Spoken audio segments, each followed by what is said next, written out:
Biden canceled Chicago trip in order to continue negotiations on key legislation. With his domestic agenda facing a make-or-break moment, President Joe Biden canceled a trip he planned to make to Chicago Wednesday, so he can continue negotiations with members of Congress, according to a White House official. The trip, which was planned for Biden to highlight businesses that require COVID-19 vaccinations, will be rescheduled, the official said. The stakes are as high as ever as Biden and the Democratic Party try to accomplish a giant legislative lift.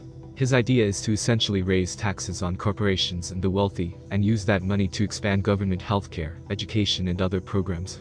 Complicating matters, Republicans have refused to approve legislation to keep the government funded past Thursday's fiscal year-end, and raise the nation's debt limit to avoid a dangerous default on borrowing. More votes are expected Wednesday, and will likely head off a catastrophe, at least temporarily. Trying to walk a tightrope. Nancy Pelosi's ability to mend Democratic differences is being put to the test with infrastructure vote meet Pramila Jayapal and Josh Gottheimer there. The Democrats leading factions that are at odds over infrastructure column from Donna Brazil. Democrats need to unify on infrastructure to fight GOP obstruction. Military leaders to testify in front of House Committee Joint Chiefs of Staff Chairman Mark Milley, Defense Secretary Lloyd Austin and U.S.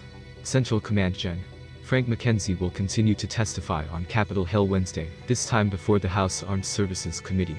The trio of military leaders are likely to face additional questions on their handling of the U.S. withdrawal from Afghanistan in August.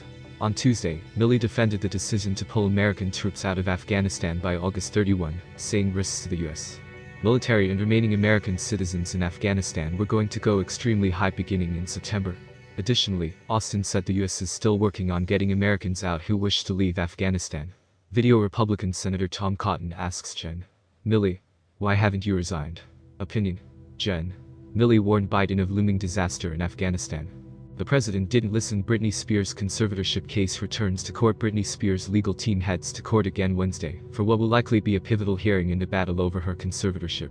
Coming in the wake of two new documentaries about the agreement that has controlled the pop star's finances and major life decisions for the last 13 years, it's the first hearing in which Spears' chosen attorney will argue on her behalf, instead of a court-appointed lawyer.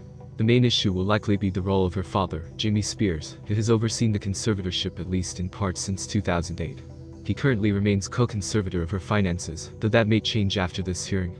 Join USA Today in a conversation on civil rights. On March 27, 1961, 9 black students at Tougaloo College in Mississippi sat at tables at a whites-only library. They were quickly arrested, a moment that inspired young people at other historically black colleges and universities to rally against segregation. On Wednesday, USA Today is collaborating with Tougaloo College in a free virtual event, Freedom Now: How Institutions of Power Fuel and Stall Change, which looks at the roles law enforcement, media, government, and education leaders serve in civil rights movements.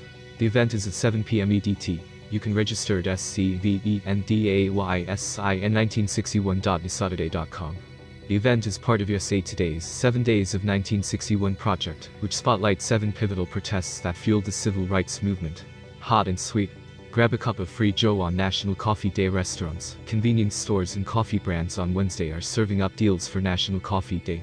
Many of the nation's leading chains, such as Starbucks, Dunkin', 7-Eleven, Wawa and others, are offering free or discounted brews on the made-up holiday. USA Today's Kelly Tyko has the complete roundup of promotions. Many of the deals require an app and being registered for a loyalty program.